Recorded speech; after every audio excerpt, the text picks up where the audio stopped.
Happy Martin Luther King Day. It is Monday and we're having class at the Chi Institute, but we're going to do a little clinic today on how to punch correctly. As Grandmaster Randall Chontas has once said, that if you want to do reverse punch correct, you must practice 6 days a week, 10 hours a day for 4 years. But if you don't practice correctly, it doesn't matter how much you practice. So I have watched many people do punches on videos lately, and I have watched that they're work more on speed, but not so much the correctness of the technique.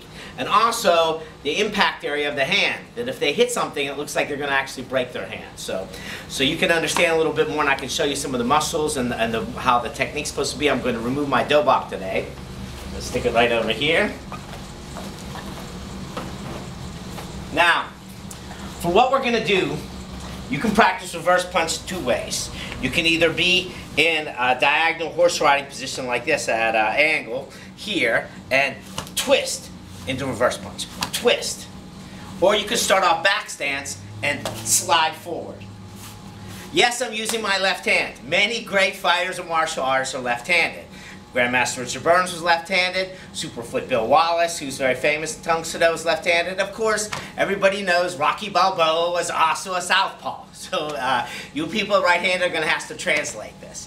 When you punch, what's very important is that you slide this hand along here, keeping the elbow tucked down and then turning over the wrist to the end. You see my elbows here. I'm not letting my elbow come out, impacting.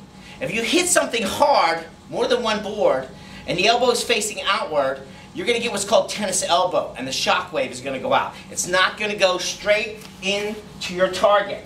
So you punch here at the last second, turn over. When you punch, you want to make sure that the hand is down flat, not turned up like this.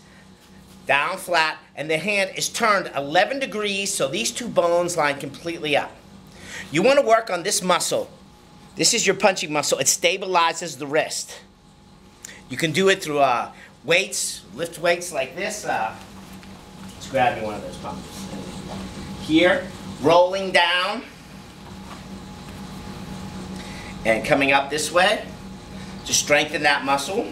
And of course, knuckle push-ups like this, all the way down, pushing up. Making sure you're only on these 2 knuckles. All right? So when you come here and you go to do your punches, let's say I'm diagonal here and I'm punching on the post. I'm not throwing my hand out. Focus on this hand pulling back. Pulling back. Just like the pistons of a car engine. When one end piston goes up, it compresses the gas, it thrusts the other piston out. That's how the punch works. It's not natural for human beings to throw their arm.